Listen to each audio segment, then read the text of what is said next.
Hey everyone, welcome to Meeple Bits. Thanks for joining me today. Today we're going to go through the game 10-Minute Heist, The Wizard's Tower, a game designed by Nick Sibicki, published by Daily Magic Games, for 2 to 5 players with a playtime of, well, 10 minutes. So join me as we go through this setup and how-to, and we'll take a couple of turns for the game 10-Minute Heist. So let's take a quick look at the components that are going to come out during the course of play. We have the balcony tile, the bridge tile, thief standees, scoring tiles, and then the cards that are going to be used to build the different tiers of the tower. On each of the cards, you're going to see their values, their suits, if they contain a curse or possibly prestige, the name, a special icon that is going to determine if this card is used at any given time, and a power if available. The different suits are going to be artifacts, fossils, tomes, jewels, potions, and wilds. To begin setup, you want to separate the cards into a light deck and a dark deck. Within the dark deck, before doing any shuffling, you want to identify the 8 cards that have a whole moon and 8 cards that have a crescent moon. You're going to choose either of these in the game. This one is for your standard play. The crescent moon is for your more advanced play. So decide which variant you'd like to use, discarding the others from the deck. Once you've chosen, then you're going to shuffle them into the deck of the dark cards. Now you're ready to begin to build the tower. Let's begin constructing the tower. To begin, take the balcony tile, placing it in the upper left area of what you're going to build. Then, take your light deck, which we're going to build out the top 2 rows of the tower. The tower will eventually be a 5x8 grid, 5 across, 8 down. The top 2 rows will be made from the light deck, and the bottom 6 rows will be made from the dark deck.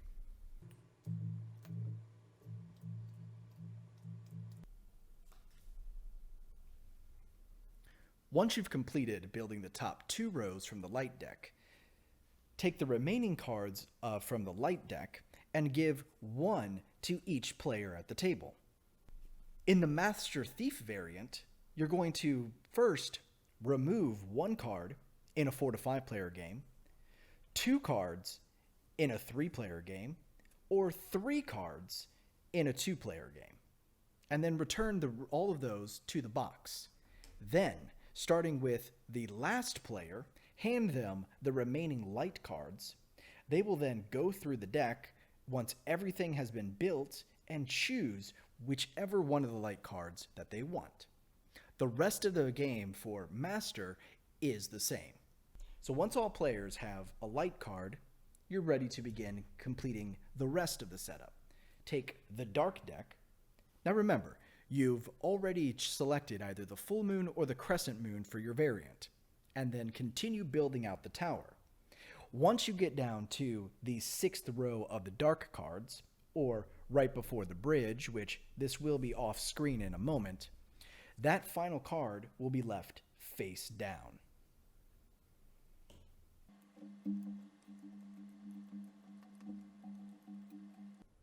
Once your tower is constructed, have all players go ahead and select a thief token and place it into the balcony. Next, we're going to set up the scoring tiles. Begin by placing the first to exit tile under the bridge, the second to exit under the bridge, and the last to exit above the bridge. In a 2-player game, you'll only use first to exit. Additionally, when setting up the rest of the scoring tiles in a 2-player game, you will not use fewest curses. The order at which you place these tiles along the side for all players to view does not matter, just so that all players can see them.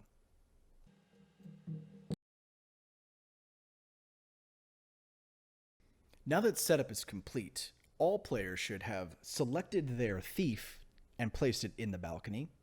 All players should have a light card face down in front of them. This is their secret victory condition, which they can view at any point during play. On your turn, any treasure you collect, you will keep face up in front of you. Now, let's talk about gameplay. On your turn, you're going to be able to move your thief to anywhere on the board or in the tower, with some rules. You may never move your thief up in a tower tier. You may only move your thief in the tier it's on or below the tier it's on. Additionally, cards with powers. If you cannot meet the power's condition, you cannot take its card.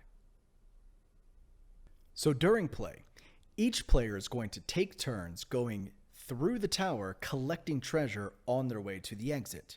The goal is to try to collect the most treasure while timing your exit appropriately. Now, on your turn, you can pick any card. So right out of the gate, you could go all the way down to the bottom tier, but keep in mind that you're not going to collect much treasure on your way out. So, keeping that in mind, I could say pick this very first card. If that's the card that I wanted to choose right here, I would simply pick it up, place it face up in front of me, and then put my thief in that place. Then the next player would go. They would do the same thing. So let's say player 2 thief wanted to go here and get the love potion number 8. They would then put their person right there. The next thief, let's say they wanted the Sunstone Phoenix Feather, they would go there. Now that all players have taken a turn, it's back to player 1. Keep in mind, I may now move anywhere in the current row to continue to collect treasure, or I can go any row below me. So let's say, for example, I went 1 row down to take this Celestial Tarot card. I would collect this, putting it face up in front of me, and then put my thief in its location. The next player would do the same thing. And again, the final player.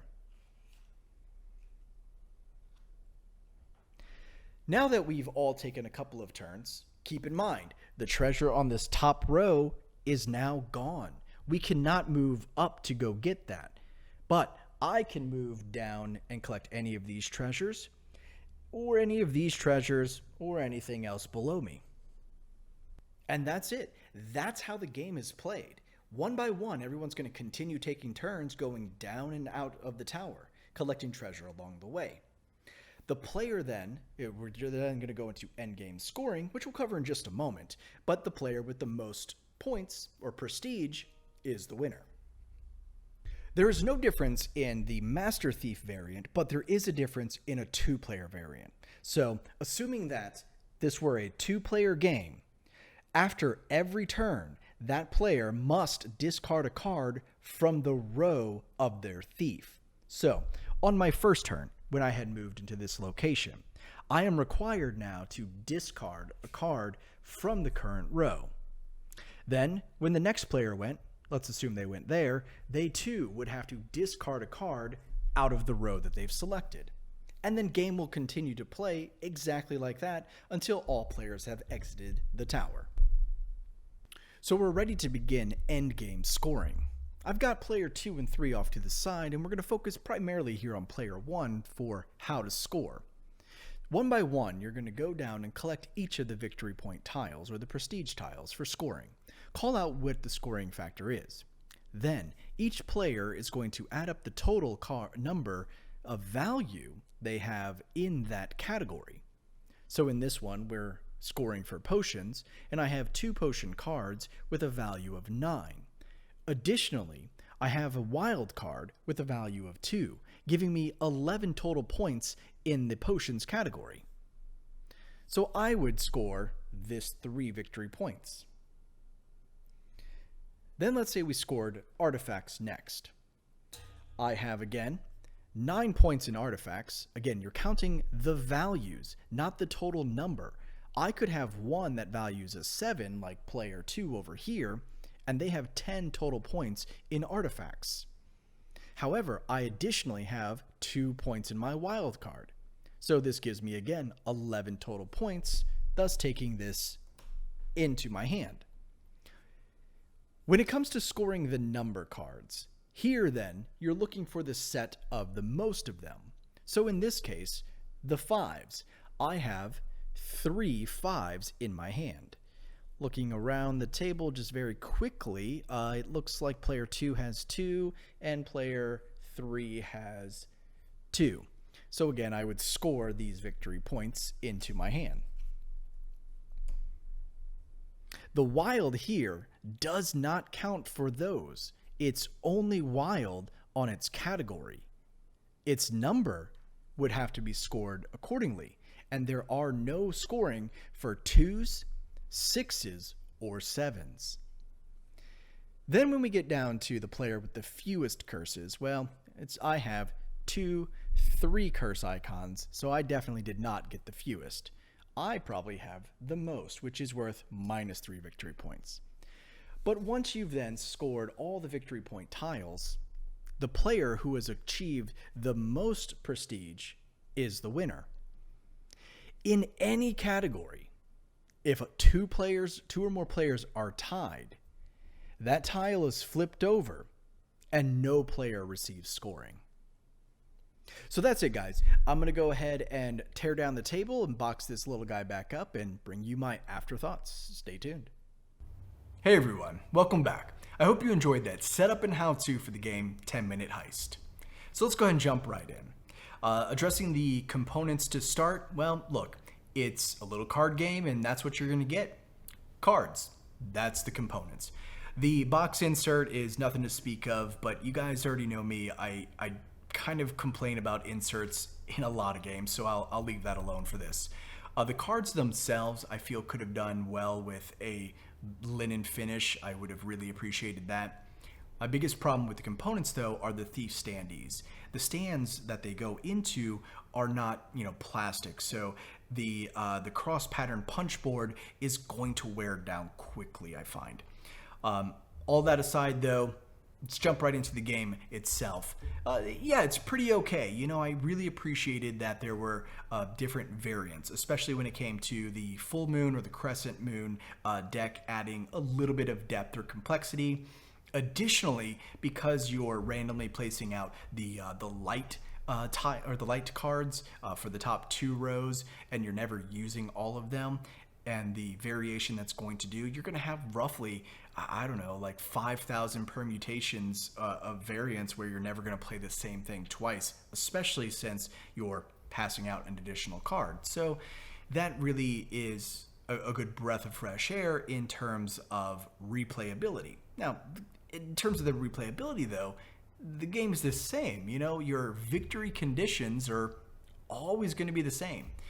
So I don't know if there's anything that could have been done for that in terms of only dealing out certain conditions, which, I don't know, that might have really devalued cards completely, minus maybe their powers. So I'm not too sure the best way of balancing that, but because you always know the victory conditions, the only thing that's truly going to change is what is behind your secret card and what are other players already scooping up.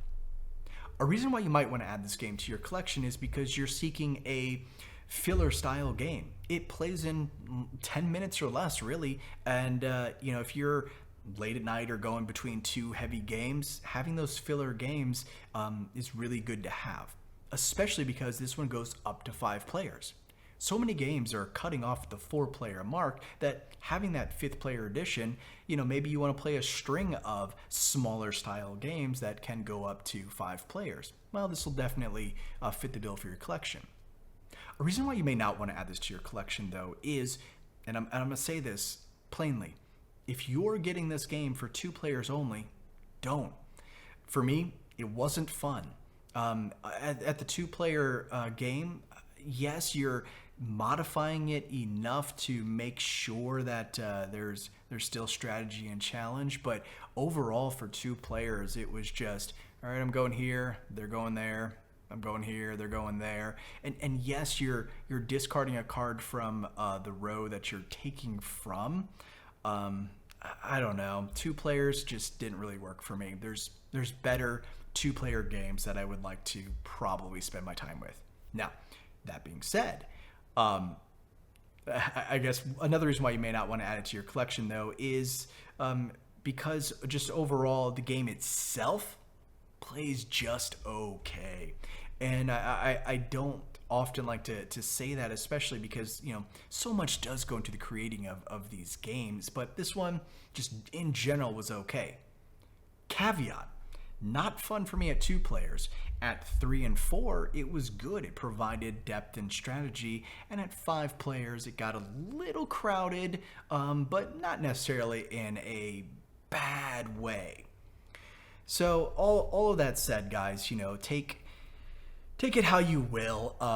If you have any questions about this game, please feel free to leave a comment down below. I'll try to answer it as best that I can. Also, there are a few clarification questions available on BGG, which I thought was really helpful, namely when it came to your wild cards. Again, as I showed in the video, you are going to score those wild cards for every set that you have. So they act as a multiple card, which can be good, but they often have curses attached to them. So keep that in mind. But if you've enjoyed the video and you've enjoyed the content, please feel free to leave a like and subscribe. And as always, until next time, thanks so much for watching.